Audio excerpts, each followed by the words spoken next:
চলুন সরাসরি এই এক্সপ্লেনারে প্রবেশ করা যাক। আমাদের চারপাশের স্থির শান্ত উদ্ভিদগুলোর ভেতরে যে একটা আস্ত কারখানার মতো বিশাল কর্মযজ্ঞ চলছে, আজ আমরা সেই অবিশ্বাস্য মেকানিজমটাই ডিকোড করব। কোষীয় শোষণের মতো একটু জটিল বিষয়কে সহজে বোঝার জন্য আমাদের প্রতিদিনের চেনা একটা জিনিসের কথা ভাবা যেতে পারে।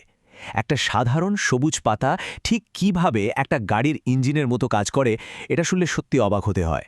কিন্তু এই দুয়ের মধ্যে একদম চমৎকার একটা মিল রয়েছে। মিলটা ঠিক কোথায়?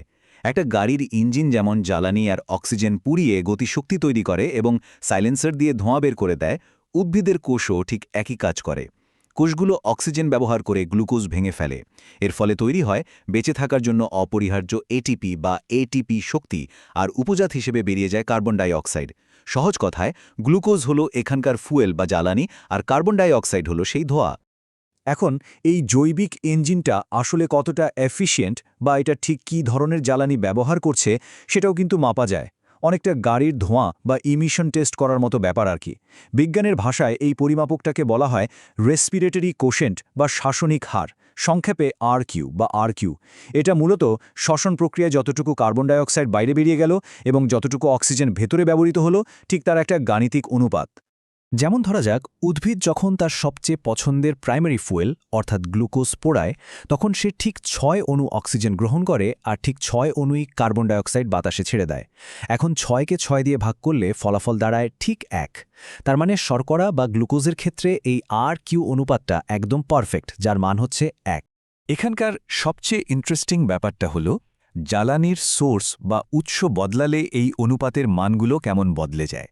উদ্ভিদ যদি চর্বি বা লিপিড পোড়ায়, যেমন অলিক অ্যাসিড, তখন অক্সিজেনের তুলনায় নির্গত কার্বন ডাইঅক্সাইডের পরিমাণ কমে যায়, ফলে মান নেমে আসে 0.71-এ।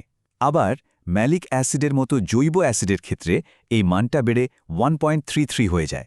এই নাম্বারগুলো দেখে স্পষ্টভাবে বোঝা যায় কোষের ঠিক কোন ধরনের খাবার জারিত হচ্ছে। এবার আসা যাক এই অপারেটিং কন্ডিশন বা শ্বসনের প্রভাবকগুলোর দিকে। দেখা যাক বাহ্যিক ও ভেতরের কোন ফ্যাক্টরগুলো এই প্রক্রিয়াকে নিয়ন্ত্রণ করে। ঠিক যেমন একটা মেকানিক্যাল ইঞ্জিন বেশি গরম হয়ে গেলে কাজ করা বন্ধ করে দেয়, উদ্ভিদের শ্বসন প্রক্রিয়াও তাপমাত্রার মতো বাইরের প্রভাবকের প্রতি ভীষণ সেন্সিটিভ। এই প্রক্রিয়াটা ২০ থেকে ৩৫ ডিগ্রি সেলসিয়াস তাপমাত্রায় সবচেয়ে দারুণভাবে চলে। কিন্তু তাপমাত্রা যদি ৪৫ ডিগ্রি ছাড়িয়ে যায়, ভেতরের এনজাইমগুলো নষ্ট হয়ে ইঞ্জিন কিন্তু পুরোপুরি শাটডাউন হয়ে যাবে। পাশাপাশি জ্বালানির সম্পূর্ণ দহনের জন্য অক্সিজেন, বিক্রিয়ার মূল মাধ্যম হিসেবে পানি এবং গ্যাস বিনিময়ের জন্য আলোর উপস্থিতিও দারুণভাবে প্রভাব ফেলে। আবার বাতাসে কার্বন ডাইঅক্সাইড অতিরিক্ত বেড়ে গেলেও শ্বসনের হার একদম কমে যায়। ভেতরের দিকটায় নজর দিলে দেখা যায় কোষের নিজস্ব কন্ডিশনও ইঞ্জিনটাকে দারুণভাবে কন্ট্রোল করছে। কোষে জমা থাকা জটিল খাদ্যের পরিমাণ আর ধরনে ঠিক করে দেয় শ্বসন কতটা ফাস্ট হবে। তাছাড়া প্রতিটা বিক্রিয়ার ধাপে কিছু অত্যাবশ্যকীয় এনজাইম তো লাগেই। আর মজার ব্যাপারটা হলো, একটা বয়স্ক কোষের চেয়ে তরুণ কোষগুলো, যাদের প্রোটোপ্লাজম অনেক বেশি সতেজ আর প্রাণবন্ত, তারা অনেক বেশি দ্রুত শ্বাস নিতে পারে।